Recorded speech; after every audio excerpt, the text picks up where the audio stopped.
A gente tem mais uma arte aqui para te mostrar, porque é o seguinte, você lembra que na super quarta, quando saem os dados lá do Banco Central Americano, do Fed, que também teve uma manutenção da taxa básica de juros, mas com números bem mais baixos do que os nossos, a gente chegou a lembrar que existe uma pressão muito grande de Donald Trump sobre o presidente do Fed. E ele indicou, já como acontece aqui no Brasil também, por exemplo, o presidente Lula indicou o Galípolo, o Trump já indicou alguém para ficar no lugar do atual presidente do Banco Central de lá. Inclusive, colocou algumas investigações em cima dele. E aí saiu hoje o nome de quem é o indicado de Donald Trump. Kevin Warsh. E a gente explicou aqui, pegou aqui alguns pontos, algumas características dessa indicação do presidente americano. Ele foi escolhido para ser o presidente, então, do Fed a partir deste ano, quando sai o atual presidente. Ele já foi governador do Fed entre os anos de 2006 e 2011. Ele começou, inclusive, a carreira pública dele, de acordo com o próprio Donald Trump, cedo. A partir dos seus 30 anos. Donald Trump fala que ele é um homem em que ele confia muito. Ele tem uma conexão ali com Wall Street e com a gestão de patrimônio. Ele é crítico histórico de dinheiro fácil e tem um alinhamento muito importante com Donald Trump, né? De desregulação e cortes de gastos para juros mais baixos. A gente lembra que ao longo da semana passada, o presidente Donald Trump completou um ano à frente, pela segunda vez, da Casa Branca. E quando ele faz uma entrevista coletiva, ele chega a relatar, inclusive, várias questões econômicas e dizendo o quanto melhorou, diferentemente de como estava com Biden. Então, para ele, essa indicação é uma indicação muito importante. Nesse momento, ele não está satisfeito com o atual presidente do Fed, colocou algumas investigações contra ele. Existe essa investigação que, de acordo com Trump, é um homem que ele confia muito e que está desde cedo dentro do negócio. Deixa eu conversar agora com João Alfredo Niegrai, que é professor de Relações Internacionais da PUC Paraná, para tentar entender um pouco mais da tradução dessa indicação de Donald Trump e a diferença entre o Kevin e o atual presidente do Fed e o quanto ele pode mudar esse jogo econômico a favor de Donald Trump. João, boa tarde, bem-vindo por aqui. Boa tarde, Paula. Boa tarde super especial aos espectadores da Band News. Como você acha que essa indicação realmente pode favorecer Donald Trump e o quanto este nome está realmente preparado para assumir essa função? A indicação de Kevin Warsh, eu vejo que tem pelo menos duas camadas que os mercados estão tentando entender e precificar ao mesmo tempo.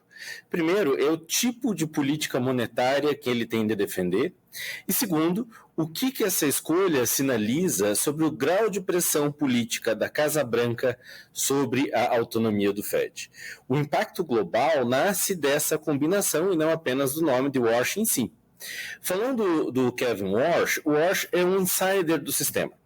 Ele foi membro do Board of Governors de 2006 a 2011, pegou a crise de 2008 por dentro e desde então ele vem circulando entre academia e finanças, o que o coloca como alguém com linguagem e com rede de contatos, tanto no mundo do Fed, no mundo público, quanto no mundo do mercado.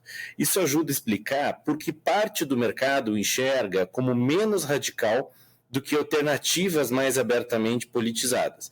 Ele é uma figura, digamos assim, com pedigree institucional, com reputação técnica, mesmo tendo sido crítico do Fed em alguns momentos, e é simpático hoje ao argumento de juros mais baixos. E aí que o primeiro reflexo que nós tivemos dos mercados hoje é entender o nome do Warsh, o que mexe com o dólar, o que mexe com condições financeiras globais, e, curiosamente, a reação inicial descrita nas aberturas foi de dólar um pouco mais forte, junto com queda forte dos metais, sinal que os investidores também embutiram aí um prêmio de risco ligado à independência que o Fed vai ter e à incerteza institucional sobre se esses juros menores efetivamente virão.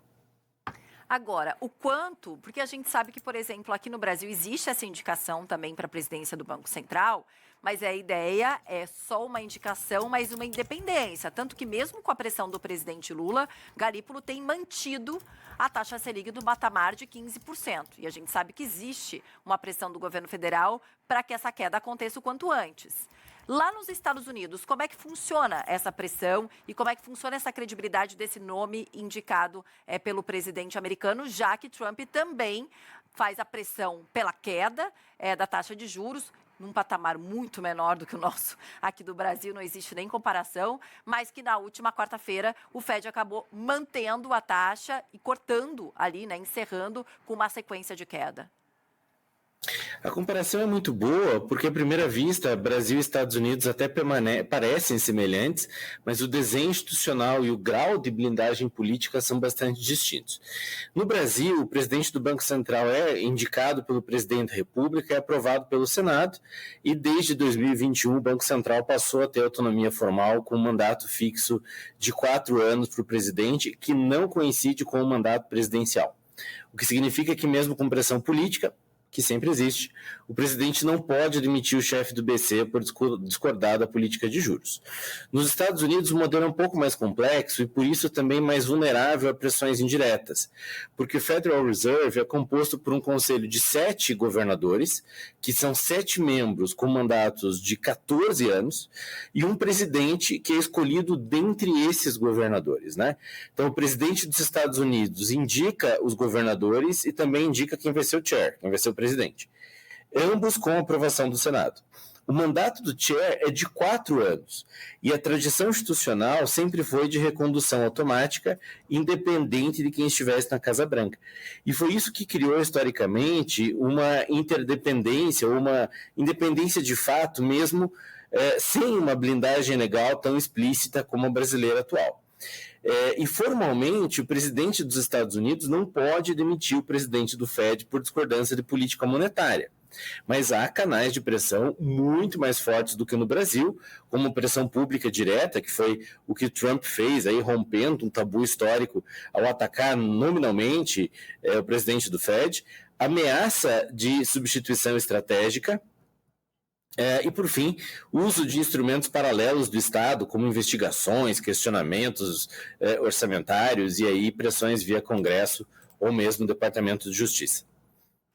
João, obrigada, viu? A gente vai acompanhar, porque Powell fica à frente do Fed, pelo menos até maio, e aí existe essa troca, até para a gente acompanhar. A gente tem um momento da economia, por mais que o presidente americano na semana passada tenha exaltado, tem bitcoins, ouro, tudo tendo uma desvalorização aí nos últimos tempos. Vamos ver como é que reage todo esse mercado. Obrigada por ter conversado aqui com a gente, até a próxima.